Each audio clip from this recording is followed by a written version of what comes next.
the chagrin of my manager and everybody that's involved with me,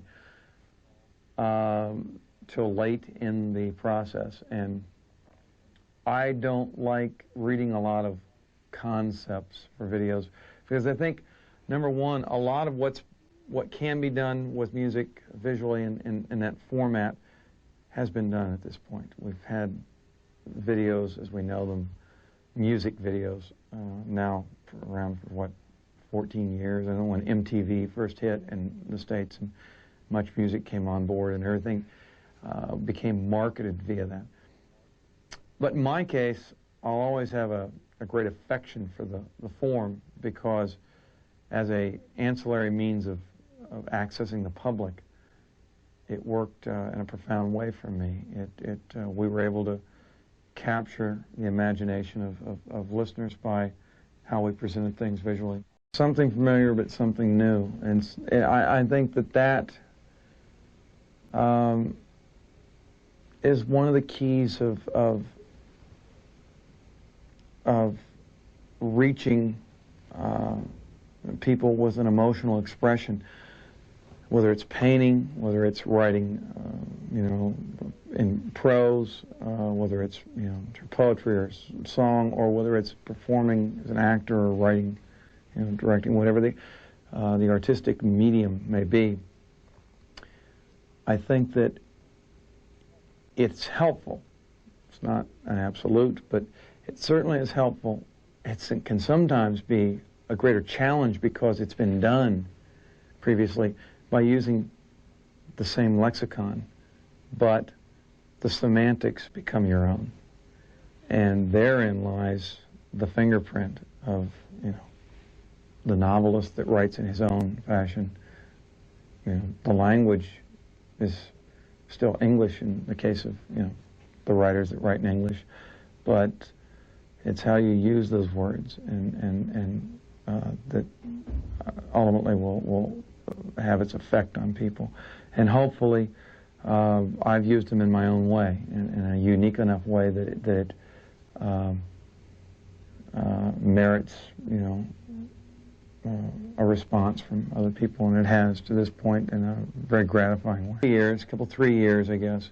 We met in 1980, and we were introduced by a mutual friend who was a steel guitar player, Bob Bernstein. And he was playing with me and playing with Pete in another band, and he said, "You got to come hear this guitar player," after he, heard me sing and play with me for a bit.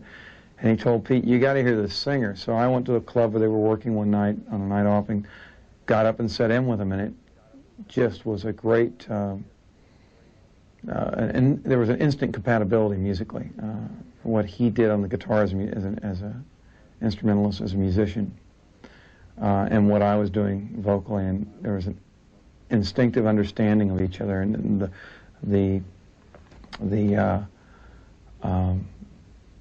minimalist approach that he took to it was perfect for what I was doing, as a songwriter.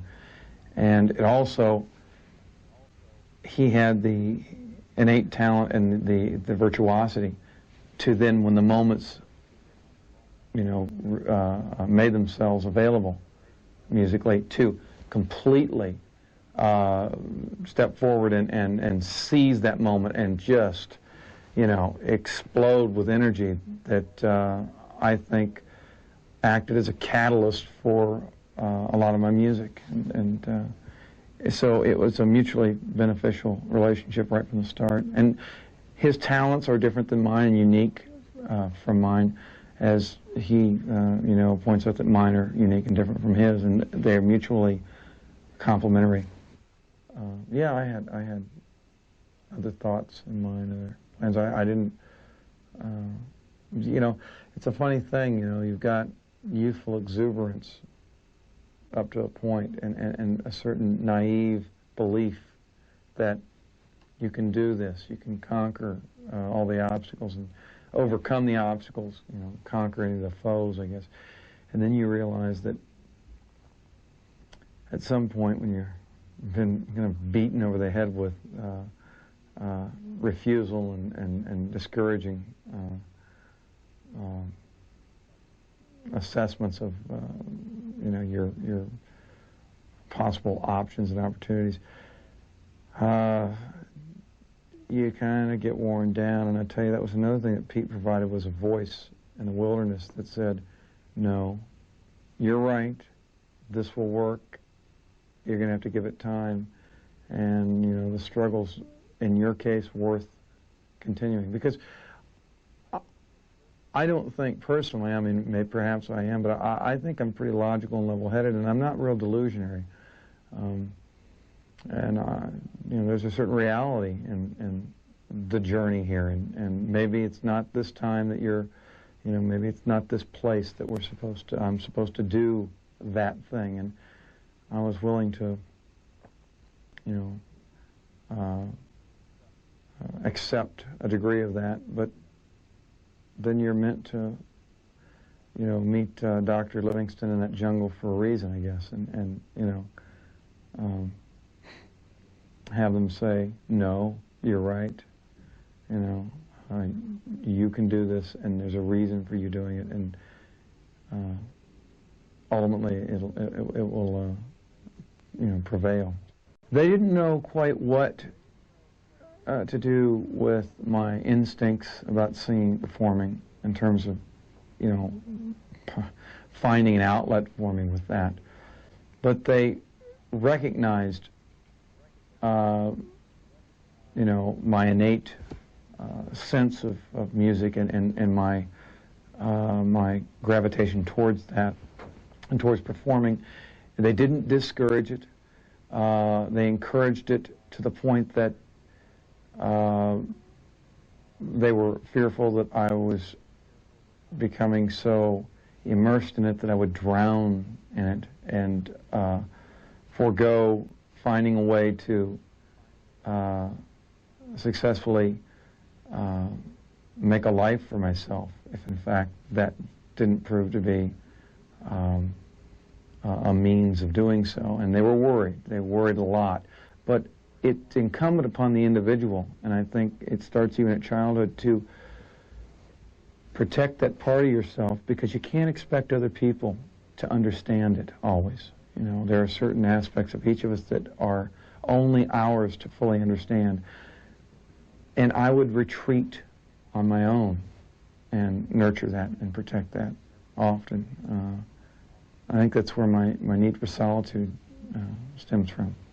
Oh, I had alternative plans. I was always in the back of my mind that I would somehow struggle through and go back to college and finish, you know, some semblance of a formal education. And I had a desire to pursue history and maybe philosophy. And you know, fortunately or unfortunately, in terms of my intellectual polishing, I didn't reach my cutoff point, which was my early 30s. I decided that I'd have to, you know, pursue something else just to, you know, be able to achieve a means of supporting myself and possibly be able to realize the ability to ever have a family and be able to support them in a meaningful way. You know, driving air freight trucks was probably not going to allow me to do that in California, and still, you know, keep that hope that I could find access to an audience via a record, you know, company somewhere along the way. It's the same with writing songs. I feel like there's a need to go to a place that's still enough, quiet enough, has enough solitude there that if I can just listen with enough clarity, I'll hear these songs. And that's the way these came to me a lot of times. It was as if I was, I mean, it sounds, you know, overly or dramatically, you know, psychic. I don't mean to put it in that context, but it is certainly something that is, at times, very spiritual nature. I think that singing, music generally, as all art is, I think for us as human beings, a means of connecting to our spiritual selves, and I think it also acts as a way to put in context our lives. Sorry you asked is not specific in this instance to my own life or a specific person in my life, although there are lines that creep in that are tongue-in-cheek references to things that were, maybe going on the previous year in my life. But I've been involved on both the receiving and delivering end of that conversation, and I see the humor in that conversation and the absurdity in that conversation, that you become obsessed by that kind of loss or that kind of upheaval in your life, and you just seemingly never get over it. And it's like the guy you walk across the parking lot, not having seen him in 4 or 5 months, and hey Bob, how you doing? How's Mary? An hour and a half later, you're still standing at the car door with a key in your hand, trying to get in the car, and he's still rambling on. And that's why I fade on that 4th verse. I mean, there's a 5th verse and a 6th verse I could have written. Once I had them all, I knew I remembered them, So, it comes from all places, and I do think it's important as an escape, though, as a place to retreat to in terms of our spiritual selves.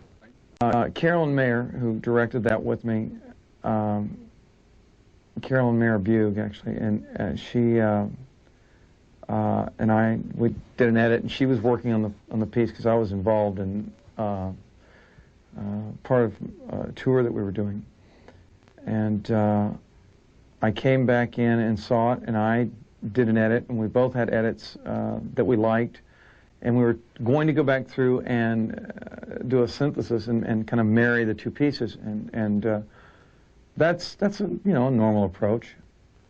And I said, let's put them both up on the screen at once. Just, I wanted to see where we met and where we didn't, and I said, let's just leave it like that. I like that it comes from both places, and there are interesting moments where there's the same edit on the screen at the same time.